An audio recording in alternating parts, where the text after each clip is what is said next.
Et Vincent Lagaffe, bonjour. Bonjour. On ne pouvait pas vous rater. Aujourd'hui, vous êtes encore convalescent, mais heureusement hors de danger, Vincent. Oui. Pourtant, vous avez vraiment frôlé le pire. C'était le 2 septembre dernier, au guidon de votre jet ski, au large du Lavandou, dans le Var. Oui. Vous avez été victime d'un accident impressionnant. Vous dites la plus grosse peur de ma vie, j'ai vraiment failli mourir. Vous allez nous raconter. Tout d'abord, comment ça va, Vincent?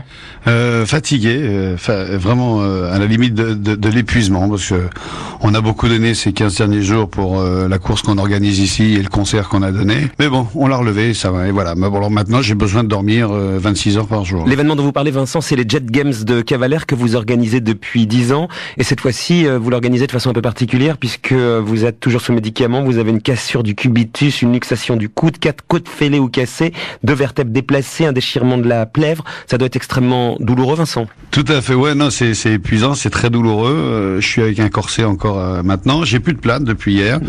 On a retiré les points de suture de l'opération. Je vais retirer mes vis dans 6 mois.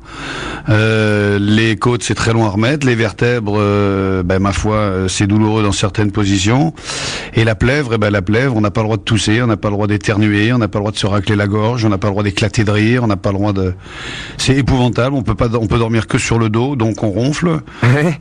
Dès qu'on se tourne sur le côté, on a l'impression d'avoir quelqu'un qui vous saute dessus avec un marteau-piqueur.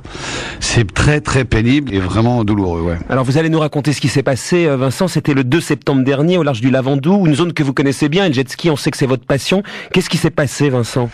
Je suis parti avec un pote avec qui je pars au moins une fois par semaine, avec qui je fais du jet depuis 10 ans.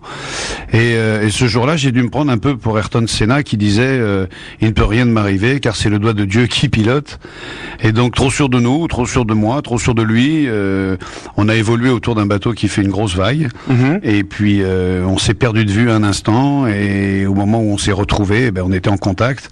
Moi j'arrivais derrière la vague, lui arrivait devant la vague. On a tous les deux voulu sauter la vague et on s'est retrouvés face à face. Ah, ça veut dire que vous êtes percutés de plein fouet l'un et l'autre, Vincent? Complètement, ouais, complètement. C'est comme il était un peu plus rapide et du bon côté de la vague, il était un peu plus haut que moi, ce qui fait qu'il est passé par-dessus le jet et il m'a désarçonné à 60-70 km/h.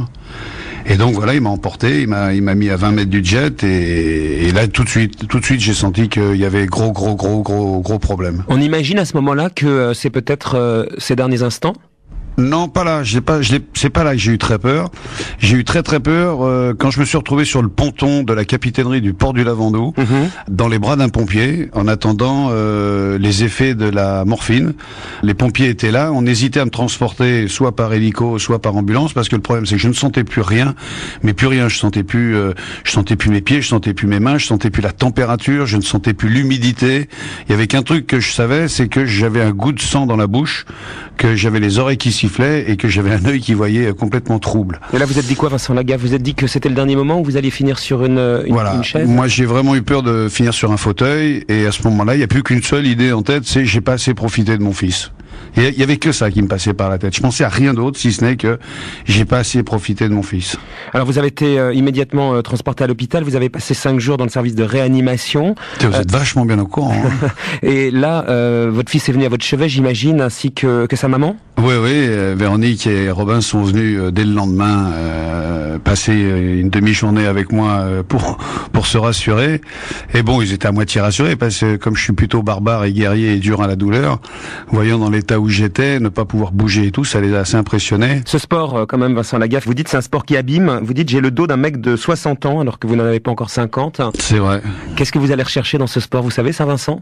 Mais je crois que d'abord c'est un sport qui permet d'être seul, loin de tout, où il n'y a pas l'impératif de suivre une route ou de suivre un balisage. Donc là on est en pleine étendue, totalement libre, comme dans le désert.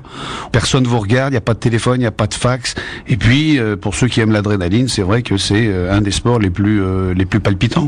Mais un sport dont on peut quand même se protéger en partie avec un casque et une ceinture dorsale. Ouais. Vous n'aviez pas ça au moment de votre accident? Non. Premier juré, la prochaine fois, le casque et la ceinture dorsale, même pour un petit une petite sortie pépère, vous les mettez? Et à tous les gens qui font du jet et qui pratiquent des sports mécaniques d'une manière générale, même par calme plat, il faut vraiment se protéger et c'est une grosse erreur que j'ai fait et que je referai absolument plus. Et c'est vrai que même pour la moindre balade, ça sera un casque et une dorsale de toute façon à partir d'aujourd'hui, c'est juré.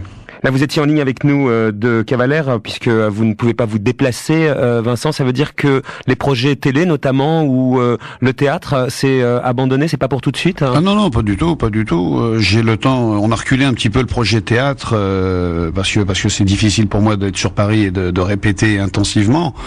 Mais je suis sur une pièce de théâtre qui a été écriite par Raffi Chart. Attache-moi au radiateur. Voilà, c'est également l'auteur qui avait écrit Ma femme s'appelle Maurice. Donc j'ai ça. Un deuxième projet qui est un projet de cinéma avec un film qu'on coécrit avec Bibi Nasseri. Et puis le troisième projet que je vais mettre en place pour cet été, parce que vraiment le concert et la musique c'est un truc qui me plaît beaucoup. J'ai pas du tout le talent d'un grand chanteur et d'un compositeur, mais faire des reprises c'est un truc qui me plaît beaucoup. Et il est pas hors de question que cet été, pour un journal ou une chaîne ou une station radio, on fasse pas une tournée des plages avec l'orchestre du Peter Alexander Band. Et la télé?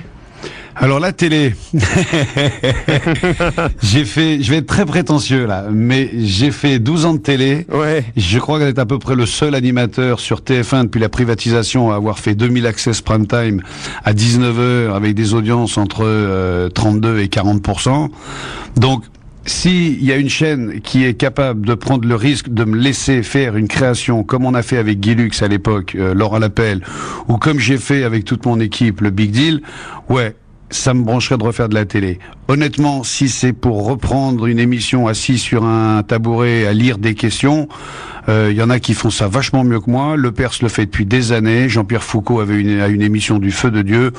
Donc honnêtement, moi je préfère faire du show que de lire des questions. Donc voilà. Et une émission de jet ski pour conclure et pour boucler la boucle. Quel déconneur ce Fogiel. Pourquoi pas? Vous pourriez, non?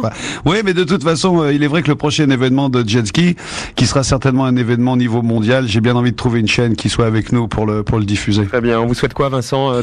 Que du bonheur. Que du bonheur. Allez, que du bonheur et merci d'avoir été en ligne de Cavalère avec nous ce matin pour prendre de vos nouvelles. C'est gentil. Au revoir. Bonne journée, Vincent. Au revoir, merci. Bon courage à vous.